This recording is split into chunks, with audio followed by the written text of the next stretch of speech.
Fantastic. So his talk is called Free Will, a Beautiful and Useful Illusion. Please welcome Dan Barker.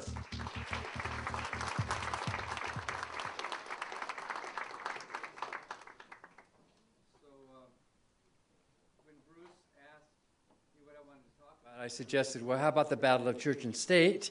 Because that's very important this year and the next few years, I think. The Freedom from Religion Foundation is growing fast. We have now more than 26,000 members and 7 full-time attorneys working, and they can't get the work done because there's so many complaints that come in. But Bruce said, well, what other topics do you have? And I said, well, I could talk about my book, my story, Godless, how a preacher became an atheist. But I've told that story a lot, and some of you have read the book, and it's now it seems to me like ancient history. Then the book that came out in 2015, Life-Driven Purpose. Some of you get the joke, right? How purpose is bottom up, not top down. And by the way, if meaning in life comes from trying to solve problems, we are going to have a very meaningful next few years, I think. At the Freedom from Religion Foundation, we took a full-page ad out in the New York Times that said the only wall we need is between church and state.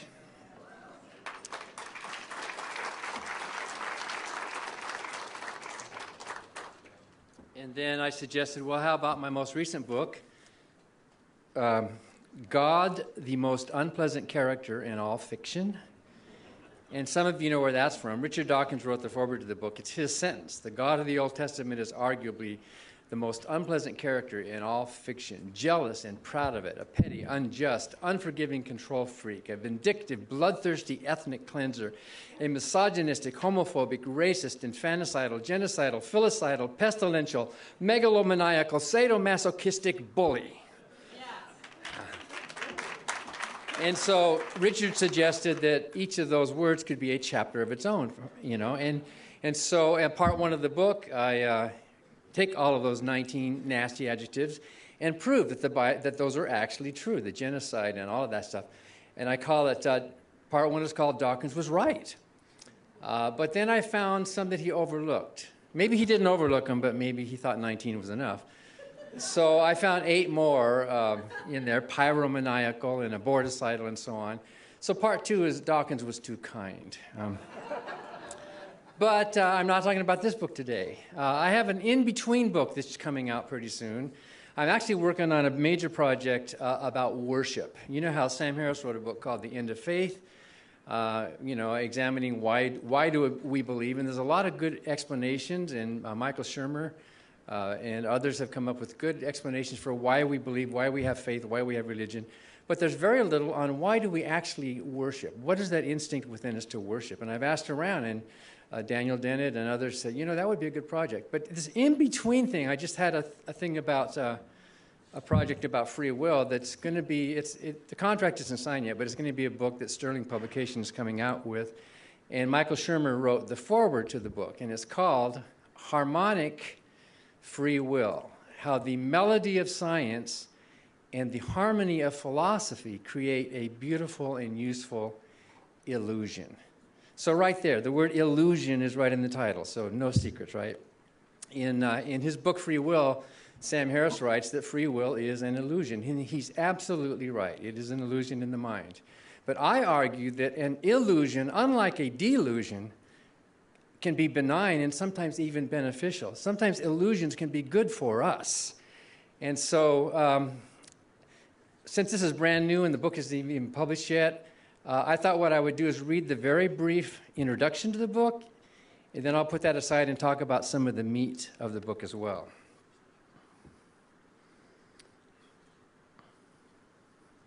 Free will is dead. Long live free will. Free will is a paradox.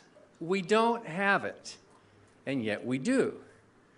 While science tells us that everything is completely determined, we live our personal and social lives as if we are free, autonomous agents. What's going on?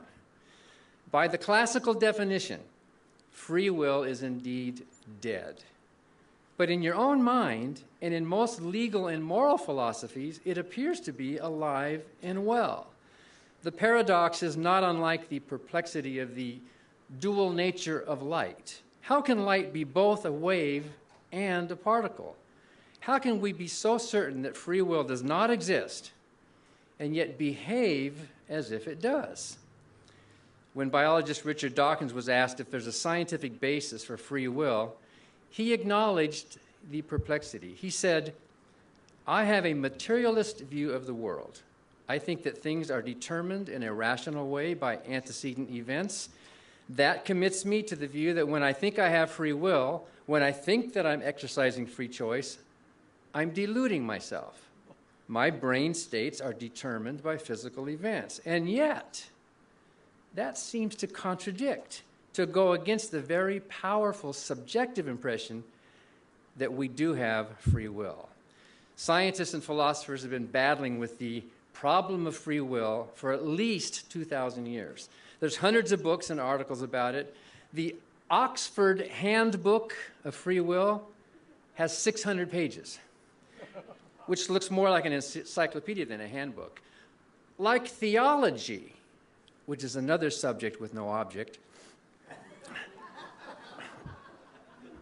the subject of free will creates an octopus of opinions. We're all experts in it, right? We all have an opinion about it, one way or another. It's a fascinating inquiry, but I want to slip outside the debate and propose an understanding of free will that turns it on its head and makes the paradox vanish. I suggest that if we can learn to think more like a jazz musician than a classical musician, we will see that free will is a beautiful improvisation of the human species. And no matter what your opinion is, you feel like you are free, don't you? You feel like it, even right now.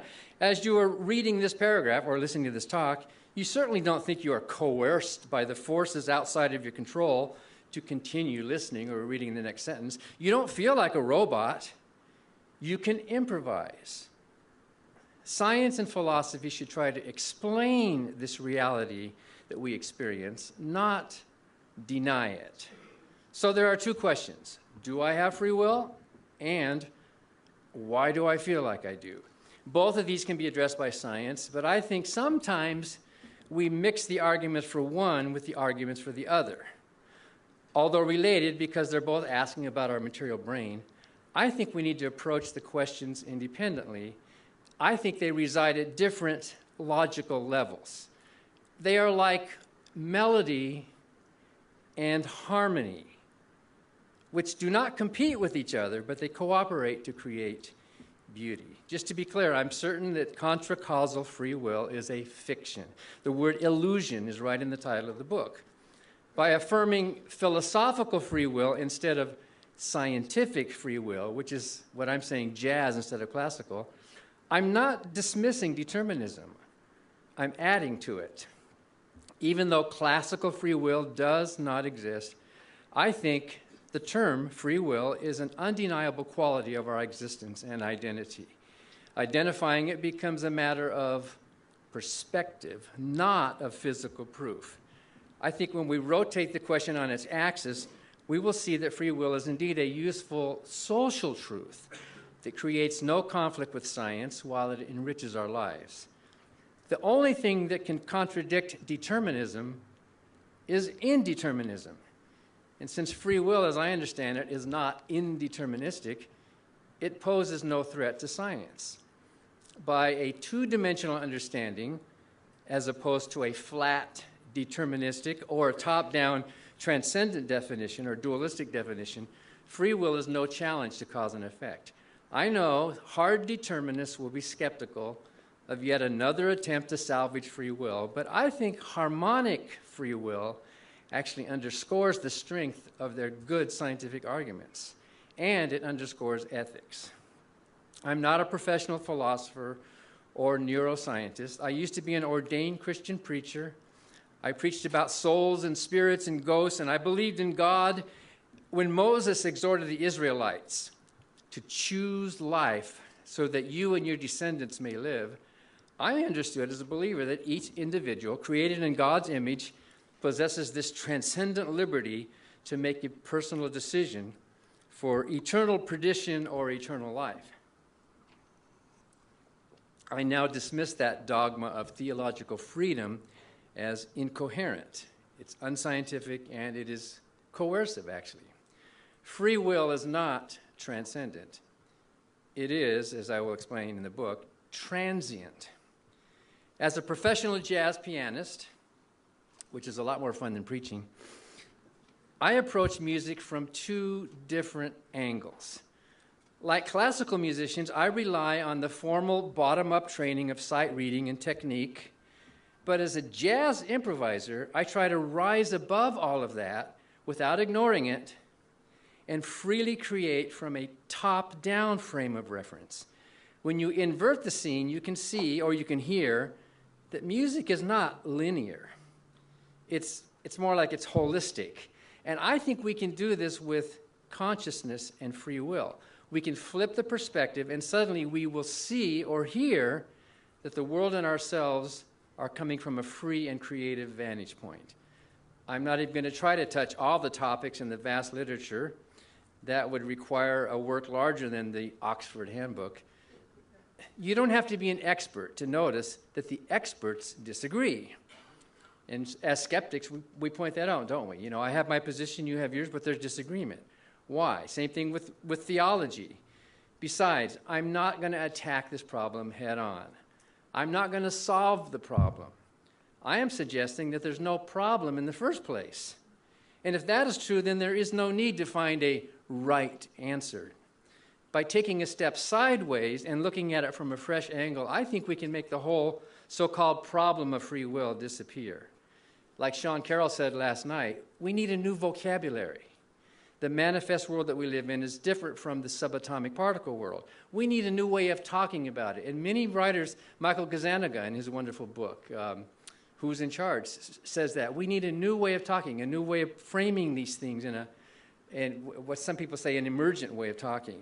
So to do this, I'm going to tell some stories, introduce a number of analogies and models, or as Daniel Dennett would call them, intuition pumps, many of which will seem unrelated. All analogies will become strained if you push them too hard, and they don't prove anything by themselves. We should never argue by analogy, but we can certainly illustrate by analogy. These illustrations are aimed at picturing how free will can be meaningful without being an object of quantifiable measurement. If you look straight at it, you don't see it. You have to sneak up on it laterally. So that's the end of the introduction. The book goes into all the basic classical questions. Basically, my position is that free will is not an essence. It is a quality. It's not a cause of anything. It's a result. I think free will is a product of behavioral judgment, similar to how beauty is a product of aesthetic judgment. Does beauty exist? Is beauty a thing? Is beauty something that you can measure? You and I might look at a work of art, and you might say, gosh, that's beautiful. And I might go, huh? I might listen to a jazz combo, and I'm just getting goosebumps, and you might go, that's just noise, right? So where's the beauty? What is the beauty? I'm making an aesthetic judgment, and then something emerges. Not supernatural. Beauty's not supernatural. Beauty is an illusion in our minds, right? So I think behavioral judgment produces the quality of free will similar to how aesthetic judgment produces the quality, not the essence of beauty. They look like they're jumping outside of linear determinism, don't they? They look like they're emergent properties. They exist, but at a higher logical level, at a human social level. Like beauty, I think free will is a harmony of more than one bell ringing at once. Sam Harris says free will is an illusion. He's absolutely right. But an illusion is not necessarily a bad thing. Notice that Richard Dawkins didn't title his book The God Illusion. He called it The God Delusion. Illusions are rooted in reality. but they don't become a reality in the mind. When you see an illusion, you know, oh, my brain's playing a trick, right? You don't say, oh, that's really real. When you look at the Necker cube, or when you look at the duck and the rabbit thing, you know your brain is doing something, right? You know it's an illusion, and you go, oh, that's fun, or you might enjoy it. Delusions, I think, of course, are much more likely to be dangerous. A delusion is not rooted in reality, but it becomes a reality in the mind. You actually think the God, the soul, the spirit, the demons, you actually think those things are real things when there's no actually evidence for them.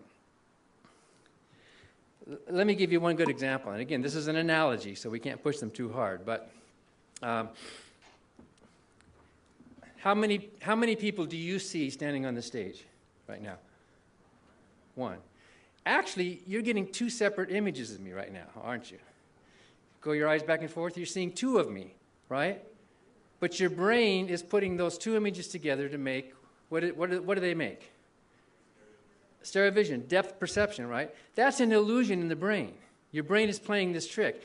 It's beautiful, it's wonderful, it's a great illusion, and it's useful to us. And we know it's an illusion. You all know that your brain is doing whatever this thing is that the brain does, which is pretty magical. Actually, there is only one of me, and my image is rooted in reality. You're seeing two of me, but you're combining that. Most people have what we would call stereo vision. I have what my doctor calls monovision. Some of us don't have stereo vision. My eyes don't work together. This right eye of mine, I can see really far. I can read distant road signs. I can read signs in the supermarket. I can pretty much read everybody's name tag with this eye. This eye is opposite. It's really nearsighted, and it's perfect for reading. I can read books. I can read this computer here with this eye. Most of the day, I don't need to wear glasses. I also have some strabismus, so when I'm looking at you guys right now, I'm seeing two audiences right now. And my doctor says that drives some people crazy, to see two things at once. If I'm talking to Margaret at normal distance, even right now, I see Margaret's face clear, but I see another, like a doppelganger over here, like a fuzzy one, you know. And so what I do is I just use the eye that I need. And maybe some of you are like that in the room, right? Do some of you others have monovision or whatever? So it's usually not a problem. This monovision I have is usually not a problem, except when I'm driving at night. Because a car's coming in, there's 4 headlights. And there's 2 center lines, and that's whoa. Or when I'm in a dark theater looking at a movie and there's 2 actors on the screen. So I have glasses. I put these glasses on at night when I'm driving, and then whoa, what just happened was like magical. Suddenly I see one audience in this depth perception that all of you are normally seeing. And if you've never seen in monovision, you don't realize how beautiful depth perception is. It's like I want to reach out here. You ever put on the goggles at a 3D movie? You feel like it's reaching out. You feel like it's really there, but it's not. So this image that we have is an illusion, but it's gorgeous, it's beautiful, and it's very useful. Annie, Lori, and I were up in the North Shore of Lake Superior this last summer. She was invited to give a talk, and so we were walking along this really rocky coastline. And there were these boulders and rocks in the water, and so she was scampering along like a young teenager, just going way up. And me, I was like an old person, like,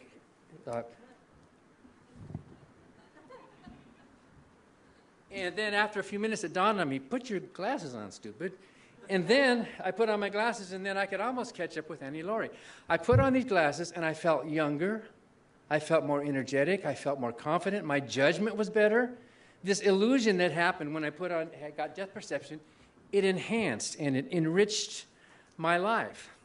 So I think free will is like, and don't push the analogy too hard, but I think free will is like looking through 2 different eyes at once. One of the eyes is behavior. The other eye is judgment. And when you put behavior and judgment together, you have the judgment of behavior. Behavior, I think, is like melody. Determinism, cause and effect are like a beautiful melody. If you look at melody on the printed page, you see it's like a graph, right? You see it's going through time, the frequency goes up and down, and you see this note follows this note follows that. It's horizontal. But harmony is not horizontal. Harmony is vertical. Those of you who are musicians know that when you when you're thinking about harmony, people who play one note at a time, like a trumpet player or a singer or my dad was a trombone player, they tend to think primarily in terms of melody, this way, horizontally. Play this note for this time, this note for this time. But people who deal with more than one note at a time, like pianists and guitarists, composers and arrangers and that, we tend to think primarily not so much linear this way, but vertically this way. A stack of notes is a chord that produces harmony. So a note, any particular note that you have, can have meaning either melodically or harmonically. Sometimes the harmony changes and the note doesn't. Sometimes the note changes and the harmony doesn't. You know that song, One Note Samba? The first 8 bars of that is just the same note, but the background harmony is changing. So the note's staying the same, but the background is changing because you're thinking vertically instead of horizontally. If you compose, you can have the same note. For example, if I went da da da da, that high note sounds like it wants to resolve back down. Da, melodically, it feels like it wants to pull down. But if I'm thinking harmonically, that's actually the minor third of the 4 chord, da da da da, it actually has a tension that wants to pull up. And you find that a lot. George Gershwin did that in the song, But Not For Me. Although I can't dismiss, he goes up with the note. Although you feel the note wants to go up harmonically, but if you're thinking this way, the note wants to pull down. There's a tension to the note that could go either way. So which is it? Is it a contradiction to say that the note wants to pull down, if you're thinking melodically, and at the same time say that the note wants to pull up if you're thinking harmonically? It's not a contradiction. You have to specify the axis you are using. And when you do that, you see that, well, you can say 2 contradictory things about the same note, and they both make sense. So I think we can say that with free will as well. If we switch perspective, a simple analogy is sand. Is sand hard or is sand soft? A grain of sand, what is it? It's hard. So is sand hard or is sand soft? It's both, right? You have to specify, don't you? There's an individual. If you specify the individual grain of sand, you're thinking horizontally, like, scientifically, right? But if you're thinking about the group, that raises it to a different level, right? You're no longer thinking about it like this. You're thinking about it like this. So we are social animals. As individuals, we evolve like a grain of sand. We evolve, cause and effect, across this melodic line that looks at our past and the next thing and the next and then what's going to happen next, like Sean told us last night. Maybe not, we shouldn't even use cause and effect at that level. We should just talk about the laws of nature. But we didn't just evolve as single individuals. We evolved as social animals. Our brains evolved to be social. Our brains evolved to think not just horizontally, but also vertically at the same time. So if I swat a mosquito, I'm exercising judgment, simple judgment. If I swat my neighbor, what's different? A social aspect is added, right? A moral aspect, a higher logical sphere is added to the basic scientific level of cause and effect. Because we are social animals, when I swat my neighbor, it's more than just a simple judgment. There's all sorts of other things that come into play in our brains which evolved to be social animals. When you saw Tom Hanks in that movie, Castaway, he started talking to what was the name of the soccer? Wilson, yeah. He couldn't help it. Even when you're all by yourself, you're a social animal. Our brains have evolved to be not just horizontal, but vertical. What if my actions, am I a grain of sand or are we a group of sand? What are we and which are we? So determinism, I think, is inescapable. And since the only thing that can contradict determinism is indeterminism, the real debate is not really between determinism and free will, because I think free will can be formulated in a deterministic way. Just like 2 different notes are ringing, they're 2 separate notes, but they produce harmony. What is the harmony? Where is the harmony? When 2 notes are playing in the air, you're not hearing 2 separate channels coming to your ear. What are you hearing? You're hearing an interference pattern that those 2 notes produce. The interference pattern hits your ear, and then your brain decodes it and goes, oh, that's pretty, that's harmony. Or it's dissonant, that's ugly, whatever. So I think even a libertarian, transcendent, dualist, soul kind of a free will, if such a thing actually existed, which I used to believe in, even that would be deterministic. Even that, because what makes you you? What makes your soul a soul? What makes a God, right? To be defined is to be limited, and whatever's limiting whatever that thing is would be a determining factor. So even a libertarian soul, spooky, woo-woo kind of a free will, if such a thing exists, and I don't think it does, it itself would also be deterministic by some, if not by the known laws of science, then by something else, right? So you can't escape determinism wherever you go. The debate isn't really between determinism and free will. It's between natural determinism and supernatural determinism. That's where the debate is. Is there a dualistic supernatural world regardless of free will? I point out in the book, how much time do we have here? Okay. Philosophers like John Searle, what's the book, Mind, Body, and Language, points out that we have something that we call social truths that are different from scientific truths. Scientific truths are what you might call the horizontal melody of science. Social truths are what you might call the vertical, philosophical harmony of the society in which we live. For example, marriage. What is marriage? Marriage isn't a thing. We all agree with that. It's an understanding, right? Have you ever looked to see if someone's wearing a wedding ring? That's just a band of metal on a finger, right? But what does that mean when you see that? What is marriage? I perform weddings. My ordination is still good, by the way, which is part of the lawsuit, by the way, where I'm suing Congress because the chaplain is refusing to allow me to give a non-religious invocation. He said, oh, you can't give an invocation because you need to be ordained. Well, I am. I have an ordination. I've been performing weddings for freethinkers for at least 30 years now. And when we go through the vows, the couple standing there, and then I get to say, I now pronounce you man and wife, or I now pronounce you a married couple, whatever words they want to use. That pronouncement creates a social truth. Hardly anything changes in the world, right? Science didn't change, right? There's no new scientific discovery that was made. The lives of a married couple might be hardly any different from the lives of those who live together without marriage. Marriage is one of those truths that exist at a higher logical level. We talk about marriage. We all know marriage isn't a thing. We all know you can't find it out between the stars somewhere. We know that we're creating this in our mind. Maybe marriage is an illusion, and maybe some more than others. But in any event, there are many truths that we talk about. Money is another example. Look at the patterns on a $1 bill compared to a $100 bill. It's just paper with ink on it, right? Which would you rather have? Why? Why? Is there any difference in the value of those two papers? It's minuscule, whatever it is. It's not 2 orders of magnitude different. So it's a social truth. It's an agreement. There's a lot of things that we go through life with, as Sean was saying last night, in the manifest world that are truths that exist within our minds, either as an illusion or as an agreement or an understanding among ourselves. And there are many examples of social truths. So I kind of think free will is one of those social truths. It doesn't exist in you or in me.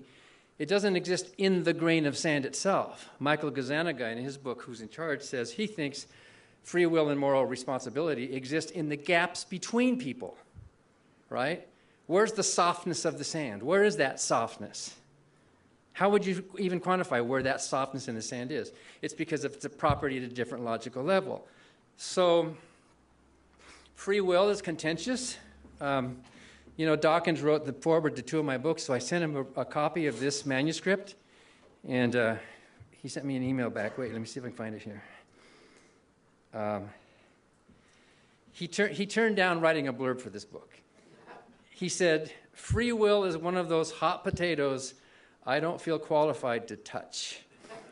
I think you are bold to do so.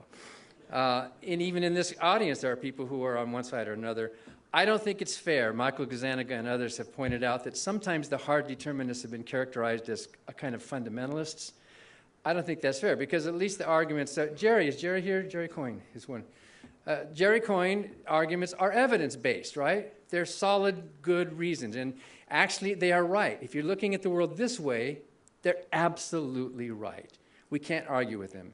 The only place where I differ with someone like Sam Harris is that I agree it's an illusion, but he doesn't think the illusion is useful.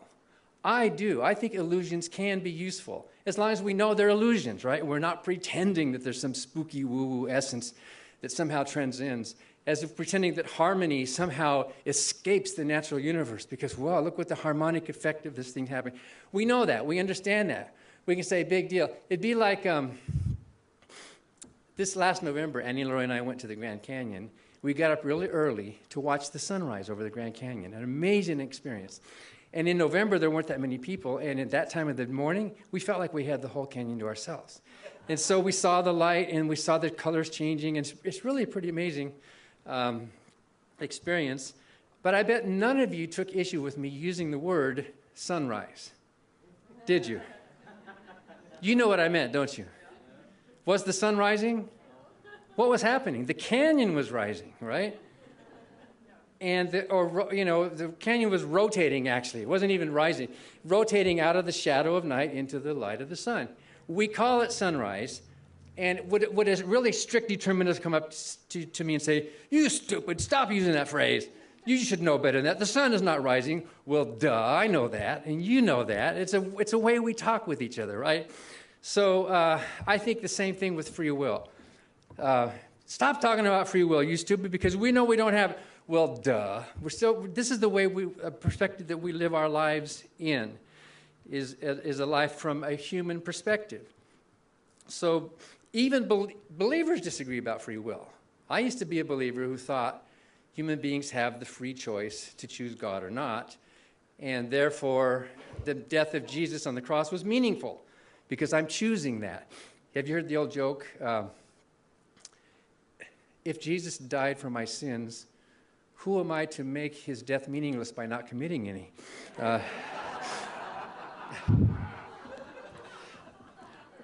But other believers, Calvinists, Martin Luther has a whole book called The Bondage of the Will, that humans don't have free will, that it's all preordained. So there's a big debate even among believers.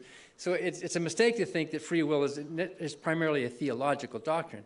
There are atheistic naturalists who actually think there is free will. There are dualist atheists who think you can formulate free will in a kind of natural, what they call libertarian, not the political word, but the word libertarian. And one of those is Alfred Mealy. I read his book, Free, and I like a lot of his book, but he thinks that there actually is some kind of, maybe from quantum uncertainty or whatever.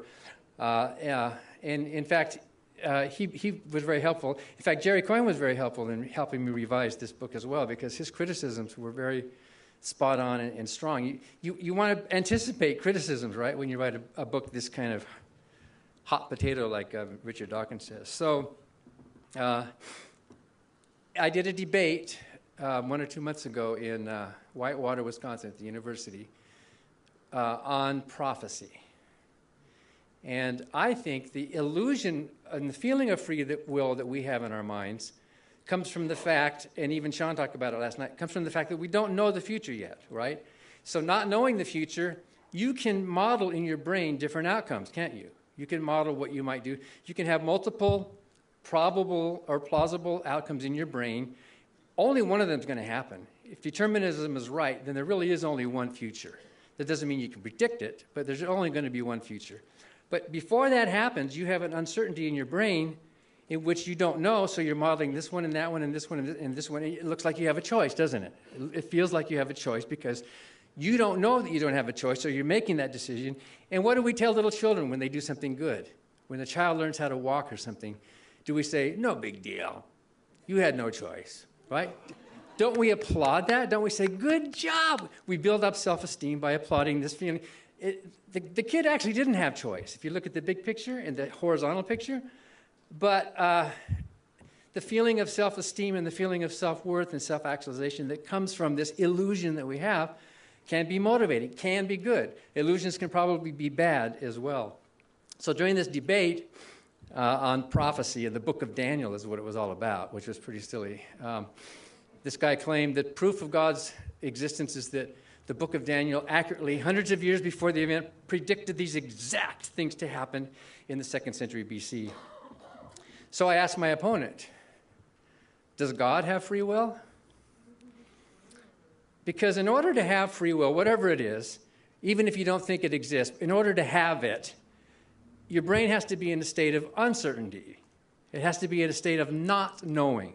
Your brain has to be in a state of having what appear to be, if not in actuality, at least what appear to be open options. But if you know the future, you can never be in that state, can you? An omniscient being could never have a period of decision in which it says, oh, I could do this or I could do that, because it knows in advance what it's going to do, right? So forget about human free will. Does this omniscient being, does this all-powerful God know what it's going to do? If God knows what he's going to do tomorrow at 12 noon, because he's God, he knows everything, right? When tomorrow comes, can he change that? That would put some limits on his power, wouldn't it, right? He's supposedly all-powerful but all-knowing. Suppose you're praying to him for a sunny church picnic, but, can see, oh, well, I guess I'll change my mind. If he changed his mind, then he wasn't omniscient in the first place. So something's got to give there. So I think even if you do believe in free will, either dualistic or theologically, it is deterministic, and it totally obviates omniscience. You can't know the future. So he didn't have an answer for that. All he said was, well, you don't know what free will means. And I said, well, explain it to me. What does it mean? He said, free will just means acting according to your nature. So God is acting according to his nature. That's so he's free to act according to his nature. And I said, well, then does a computer have free will? It's acting according to its nature. Does a chipmunk have free will? By the way, I have a great story of a chipmunk in here in our backyard. And you can go online and see a video of me over 2 years. Finally, the chipmunk is actually crawling up my leg and coming on the... It's really cute. And it looks like... I know the chipmunk is a deterministic natural mammal, right?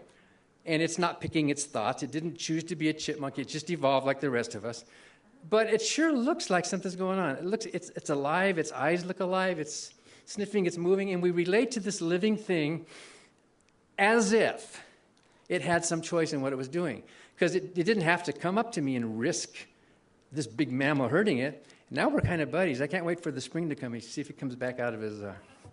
he might stay there with the pile of nuts I gave it last year. Let me repeat. Harmonic free will is what I'm calling it. I'm not suggesting this is going to be the great vocabulary game changer. This is just my way of thinking about it as a musician. And by saying harmonic free will, we are qualifying it. So it's like saying really but not really, right? So we can say that with illusions, really but not really. Harmonic free will is kind of like a song. It's a human creation. It's a beautiful composition of behavior and judgment, and I didn't talk much about that today, so you'll have to buy the book. It's a beautiful composition of behavior and judgment, which is melody and harmony, that produces the useful illusion of freely chosen personal actions. Some people say that free will is a necessary component of moral accountability and moral responsibility, because how can you hold people morally responsible? Sam Harris does a good job in his book of showing how brain tumors affect criminal behavior, and then how we modify our assessment of their culpability.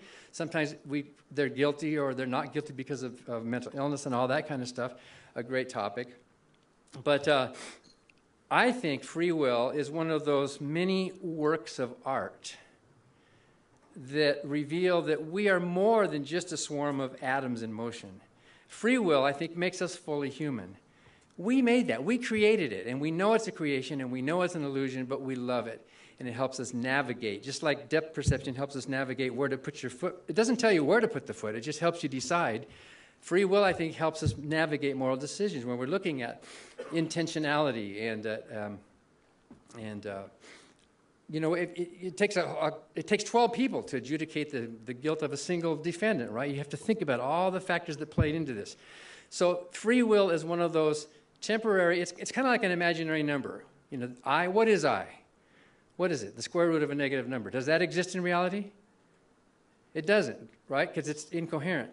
But it does exist in equations as long as it cancels itself out. You can use an imaginary number that It's there, but it's gone.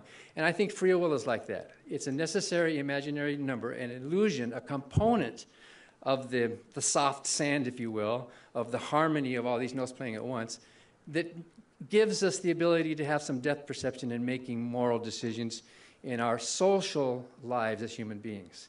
So I will stop there. Are we going to be done or take some questions? No, we're good. Dan Barker, ladies and gentlemen. Dan Barker.